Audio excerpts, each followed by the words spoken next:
Juliana grew up in Onitsha, where the streets were always alive, hawkers shouting, buses honking along express, and traders fighting to make a living. But inside her home, the rules were different.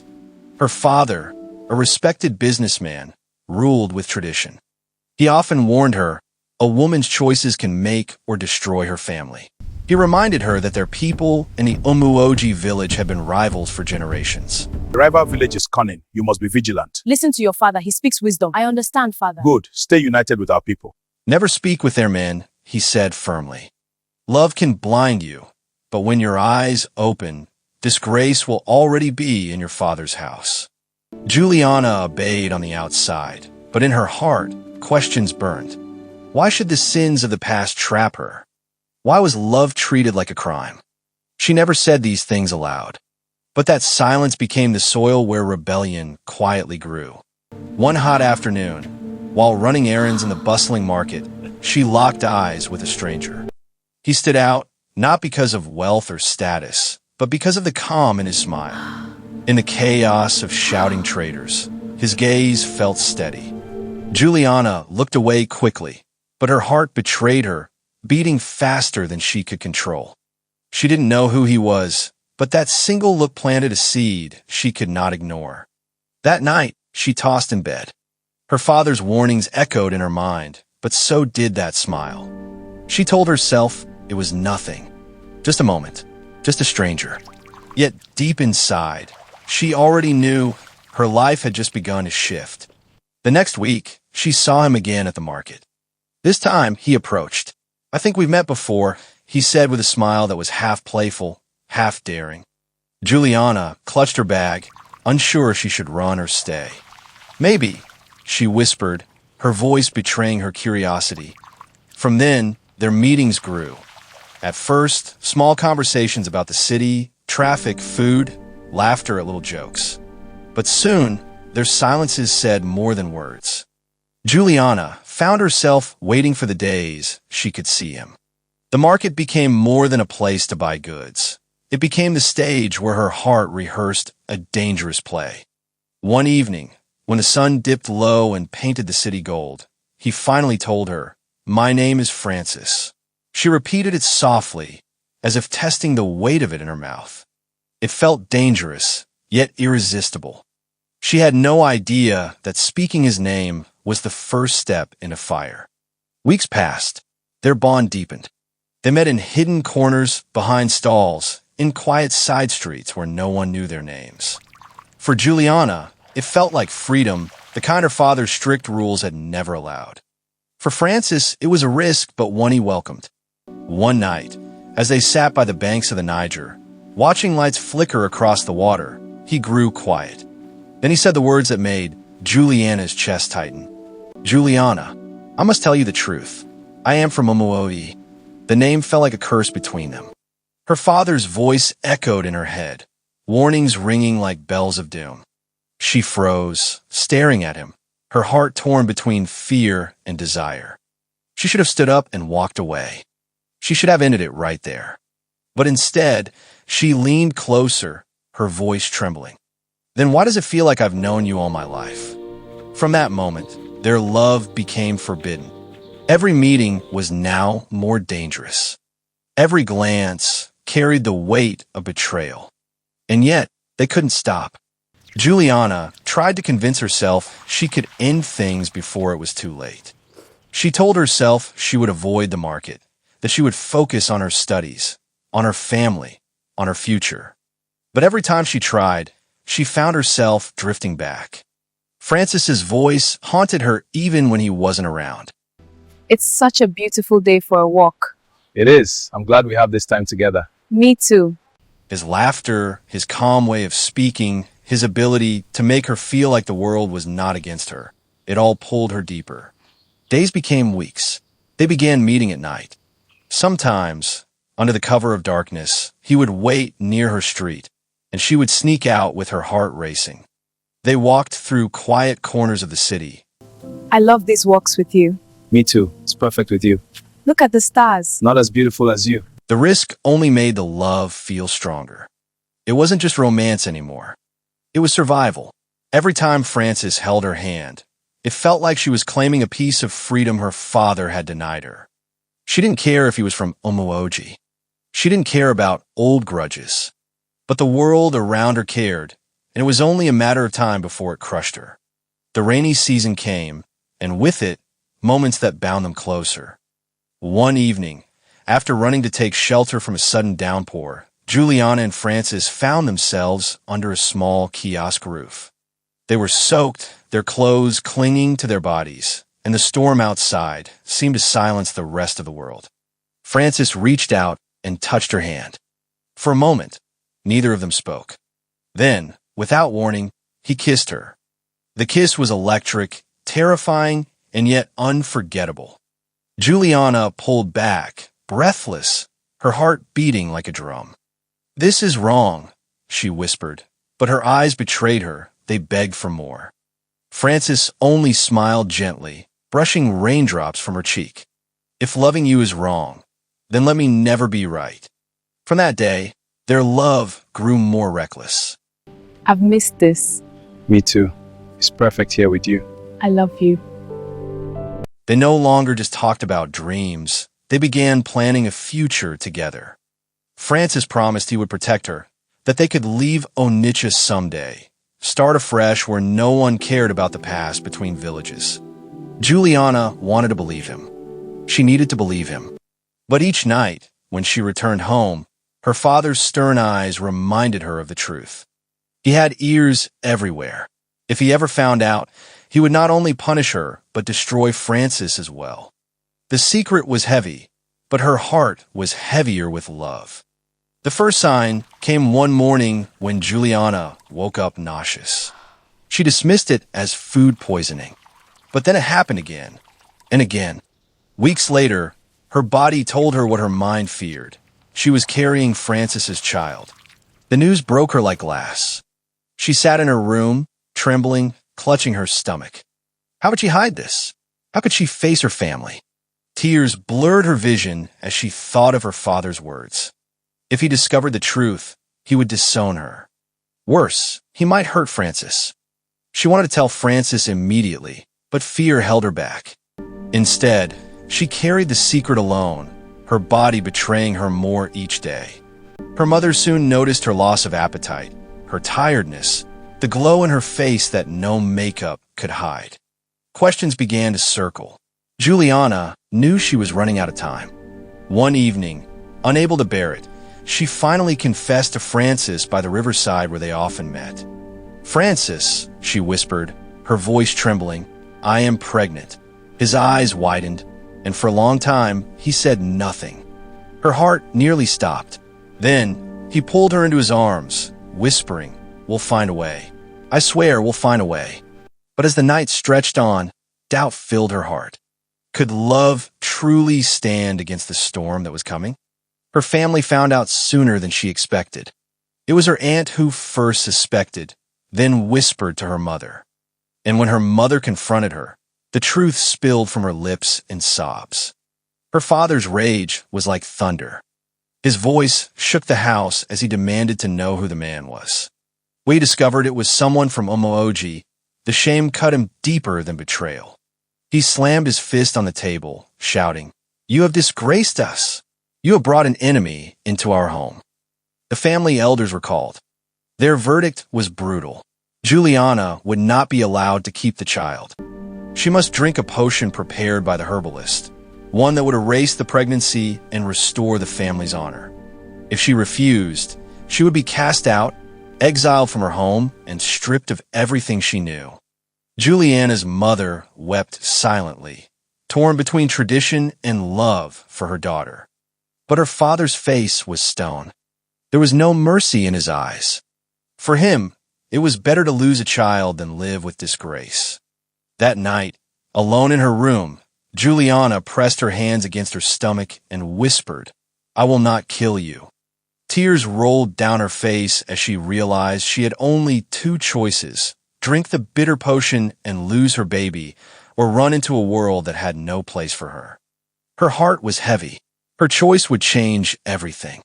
That night, Juliana couldn't sleep. She lay on her mat, staring at the ceiling, one hand on her stomach. How could they ask me to kill my own child? The next morning, her father announced that the herbalist had been summoned. The bitter potion would be prepared by sunset. Her relatives nodded in agreement. To them, it was a matter of honor. To Juliana, it was a death sentence, not for herself, but for the life inside her. She slipped out in the afternoon under the pretense of fetching water and ran to meet Francis at their usual riverside spot. Breathless, tears streaming, she told him everything.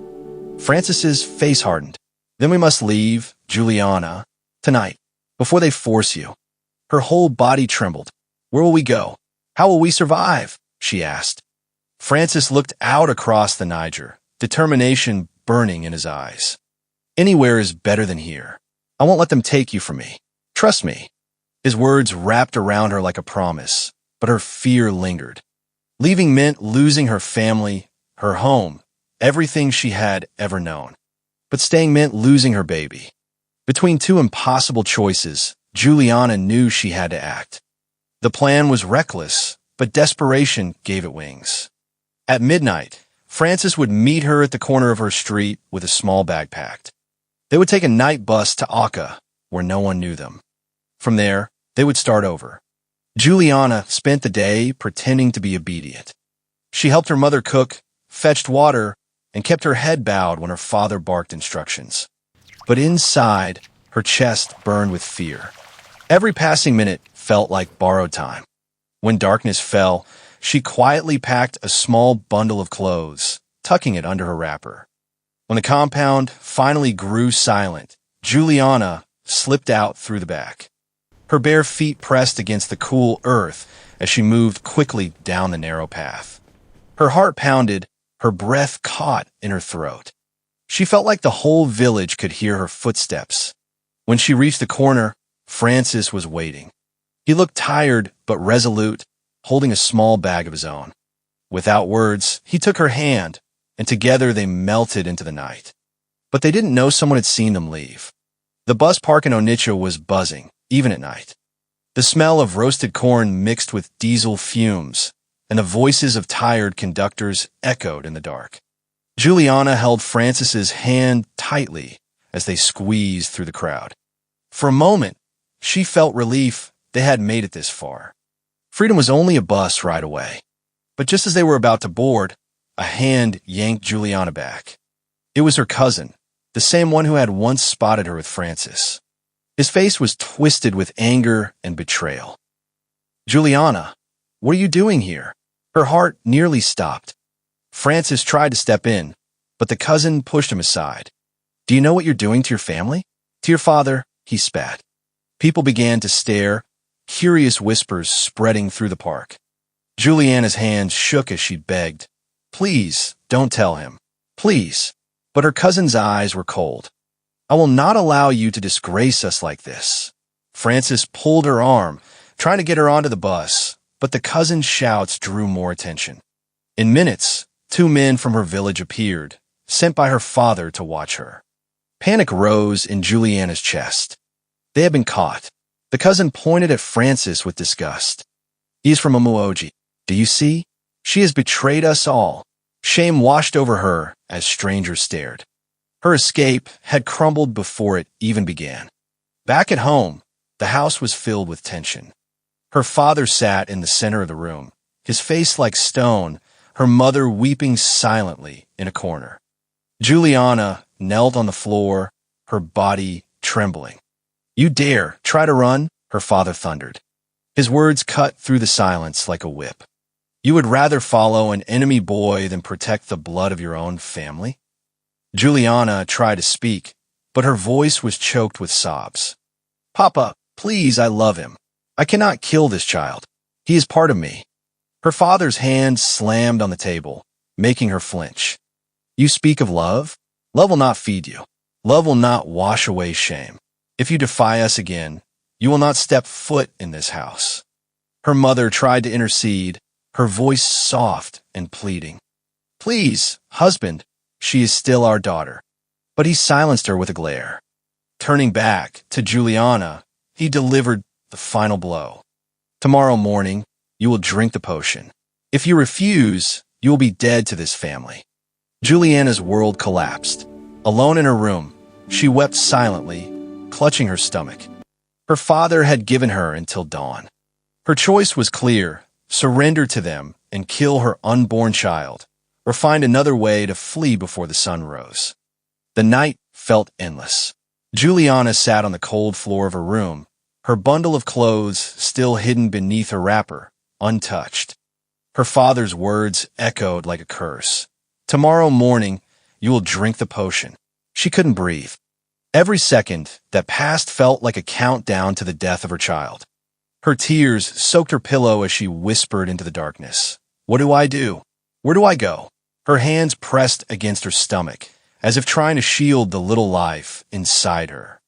Fear, shame, and love battled in her chest. Sometime past midnight, a soft knock came at her window. Her heart leapt. She froze, unsure if it was real. Then she heard his voice, low, urgent. "Juliana, it's me." She rushed to the window. Francis's face appeared in the moonlight, his eyes burning with desperation. We need to talk. It's not safe. I know, but you can't be seen here. I had to see you. "I won't let them hurt you. Come with me now. We'll find a way. I swear." Juliana's whole body trembled. If she left now, she would never come back. She would lose her mother, her siblings, her home. But if she stayed, her child would be gone by sunrise. For a long moment, she just stared at him, torn apart by fear. Then, with a deep breath, she whispered, "Wait for me." She grabbed her bundle, wiped her face, and slipped out of the window into the night. They moved quickly through the sleeping streets of Onitsha. The air was heavy, thick with silence except for the distant barking of dogs. Juliana clutched Francis's hand, her bare feet hitting the ground in hurried steps. Every shadow felt like an enemy. Every sound made her jump. Francis had planned better this time. Instead of the main bus park, they headed toward a smaller junction where minibuses sometimes left for Oka at odd hours. They didn't speak much. Every word carried too much risk. But Francis squeezed her hand tightly, as if to say, "I'm here. I won't let go." When they reached the junction, a bus was just filling up with passengers. Relief surged through Juliana's chest. Maybe this time they could escape. But as they were about to board, an old woman selling groundnuts looked up at her and gasped. "Is that not Chief Johnson's daughter?" she muttered loudly enough for others to hear. Heads turned. Whispers spread. Juliana's chest tightened. Faces were staring. Francis pulled her toward the bus, but the murmurs grew louder. Someone said, "She is with an Umuoji boy." The poison of those words spread quickly. The driver, sensing trouble, shook his head. "Not on my bus. I don't want Walla." He pushed them back onto the street. The bus drove away, leaving a cloud of smoke. Juliana's hope faded with it.